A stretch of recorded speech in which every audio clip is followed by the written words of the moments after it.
Hello students of class 10। अब हम लोग agriculture in India part number chapter number 9 page number 126 के part number तू शायद गलत लिख दिया मैंने 3 पे आ गए 3 पे है ना। पहले पे हमने सीजन वाला कर लिया था, फिर यूसेज वाला कर लिया था और 3 पे आ गए अब हम, जिसमें हम मेन एग्रीकल्चर क्रॉप वीट के बारे में पढ़ेंगे, है ना। जो भारत का मेन एग्रीकल्चर क्रॉप है वीट। तो आप लोग हेडिंग डालेंगे main food crops of India, heading लिखेंगे main food crops of India. इसमें फर्स्ट लिखेंगे वीट, फर्स्ट लिखेंगे वीट। देखिए पहले मैंने आपको ऊपर बता दिया रबी क्रॉप है, तो लिखिए पॉइंट्स में लिख लीजिए इसको। फर्स्ट लिखिए wheat is the major rabi crop of northern India.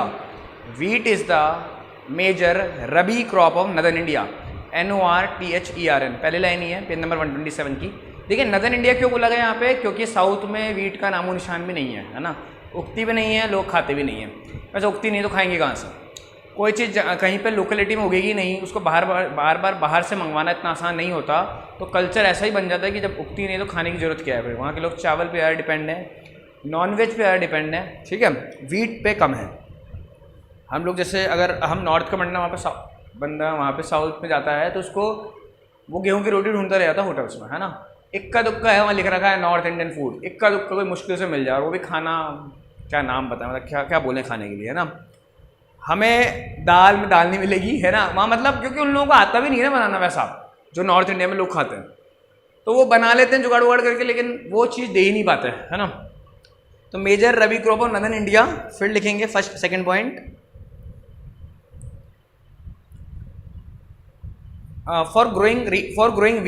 for growing wheat 12 to 25 degrees Celsius temperature is required. For growing wheat 12 to 25 degrees Celsius ऐसे लिखेंगे आप।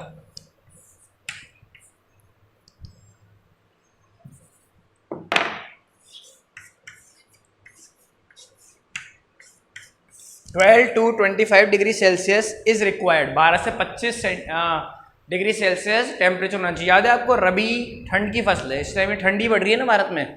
अगर 12 से 25 डिग्री तापमान हो रहा है तो ठीक है, तो ठंड की फसल है रबी, आप लोगों को ये ध्यान रखना है। फिर लिखेंगे third point 25 to 75 centimetre of rainfall is required for the growing of wheat. 25 to 75 centimetre of rainfall is required for growing of wheat. Rainfall ज़्यादा नहीं चाहिए होती, कम में भी होती। 25 से 75 कुछ ज़्यादा नहीं है ना। जैसे अगर मैं आपको कंपैरिजन के हिसाब से बताऊं तो इतनी बारिश, इससे ज़्यादा बारिश होती है कोटा में एक साल में, मतलब मानसून पीरियड में, इससे ज़्यादा लगभग 100 सेंटीमीटर। तो ज़्यादा 25 से 75 ही बोल रहे हैं हम, मतलब कि अगर 40-50 भी होती है वो बहुत है रबी के लिए। ठंड में बारिश होती नहीं है, थोड़ी सी वो पड़ती है आप लोगों को मावट ठंड में, ज़्यादा ठंड की वजह से। और मैंने ये बात भी बताई थी कि जो मावट पड़ती है वो मावट बहुत यूज़फुल होती है रबी की फसल के लिए, खासकर गेहूँ के लिए।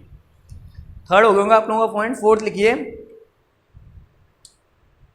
loamy soil is best for the growing of wheat. Loamy soil is best suitable for the growing of wheat. LOAMY, loamy soil. फिर लिखेंगे अगला point Punjab, Haryana, Uttar Pradesh are the main states where wheat grown. Punjab, Haryana, Uttar Pradesh are the main regions where the wheat grow. Main states लिख लीजिएगा wait reason, वो मैं इसमें language में सही नहीं लगी इसलिए अपने आप लिखा रहा हूँ मैं, तो स्टेट्स लिख लीजिए ना। Punjab, Haryana and Uttar Pradesh are the main states where wheat grows. और फिर लास्ट पॉइंट लिखेंगे India is the third largest country after China and America in terms of production of wheat. India is the third largest country after China and America in terms of production of wheat. ठीक है, China first पे है, America second पे है और third India है wheat के production में। एक बार रिवाइज कर लेते हैं जल्दी से।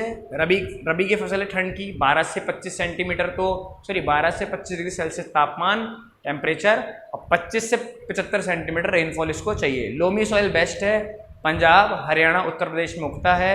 और विश्व की बात करें तो तीसरे नंबर पर आता है, ठीक है, चाइना और अमेरिका के बाद। और जो बीच में था राजस्थान में उगता है, बिहार में उगता है, ऐसे तो पूरे भारत में उगता है। क्या क्या लिखेंगे आप, है ना। तो और फिर उसमें कोटा का नाम भी है, तो कोटा में उगती बिल्कुल वीट। लिखने की कोई खास आवश्यकता उसको नहीं है, आपने मेन वो रीज़न लिख ली। एक एक पढ़ लेते हैं, है ना। राइस हम पार्ट नंबर 4 में पढ़ लेंगे। Thank you.